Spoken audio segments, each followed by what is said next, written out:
नमस्कार, चॅनलमध्ये तुमचं खूप खूप स्वागत। चला तर पाहूया आज मस्त अशी कटाची आमटी कशी बनवायची। अतिशय सुंदर कट आलेला आहे आमटीला। तर चला वळूया साहित्य आणि कृतीकडे। इथे मी घेतलेली आहे मुठभर कोथिंबीर, मस्त धुवून अशी मी कोथिंबीर घेतली आहे। 2 तेजपानचे बारीक तुकडे केले, 3 लवंग, 3 मिरे आणि थोडीशी दालचिनीचा तुकडा। इथे छोटी वाटी मी खोबरं किसून भाजून घेतलेलं आहे। 2 मोठे कांदे उभे चिरून भाजून घेतलेले आहेत। आलं आणि लसूण, आल्याचा 1 इंच तुकडा घेतलेला आहे, लसूणच्या 7-8 पाकळ्या घेतल्या आहेत। ही डाळ आपण पुरणासाठी जी शिजवतो त्याच्यातली मी थोडीशी डाळ काढून घेतलेली आहे। वाटपमध्ये थोडेसे जिरे घातलेले आहे आणि मस्त मसाला वाटून घेतलेला आहे। ते फोडणीमध्ये मी तेल घातलं आहे, त्यानंतर त्याच्यात मी कढीपत्ता आणि हिंग घालून घेतलं आहे। वाटलेला मसाला घातला आहे, व्यवस्थित सगळा मसाला परतून घ्यायचा आहे। अजिबात घाई करायची नाही मसाला परतायला। आपल्या मसाल्यामधले सगळे जे इन्ग्रेडियंट्स आहेत ते आपण व्यवस्थित भाजून घेतलेले आहे। असं आपला मसाला फ्राय व्हायला किंवा शिजायला जास्त टाईम लागणार नाही। अगदी लवकर त्याला तेल सुटणार आहे।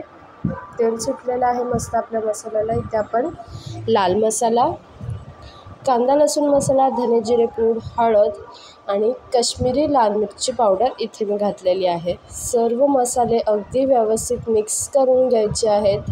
पुन्हा एकदा व्यवस्थित तेल सुटेपर्यंत तुम्ही पाहू शकता।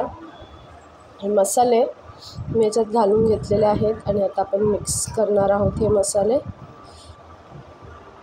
मिक्स करून झाल्यावर एक 5च मिनटात तुम्ही पाहू शकता। हे बघा, अतिशय सुंदर कलर आलेला आहे मसाल्याला आणि अशा प्रकारे तेल सुटलं पाहिजे आपल्या भाजलेल्या मसाल्याला। अतिशय सुंदर कट येतो आपल्या भाजीला याने। आता मी इथे पाणी घालून घेतलेलं आहे। आपण ज्याच्यात डाळ शिजवलेली, पण डाळीचं पाणी काढून ठेवतो। पुरणासाठी डाळ शिजवलेलं पण पाणी काढून घेतो आणि तेच पाणी मी इथे ॲड करून घेते। जी उरलेली डाळ होती ती मी थोडीशी इथे मिक्सरमध्ये एकच चक्कर देऊन फक्त फिरवून घेतलेली आहे आणि त्याच्यात पुन्हा पाणी घालून ते पाणी पण मी याच्यात ॲड करून घेतलेलं आहे। अशा प्रकारे आपली कटाची आमटी तयार आहे।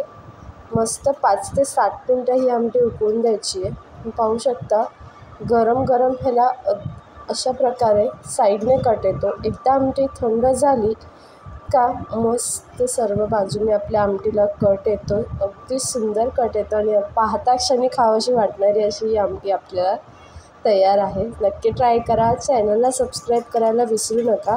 अशाच नवीन नवीन रेसिपीज आणि अगदी स्वादिष्ट रेसिपीज पाहण्यासाठी चॅनलला सबस्क्राईब नक्की करा।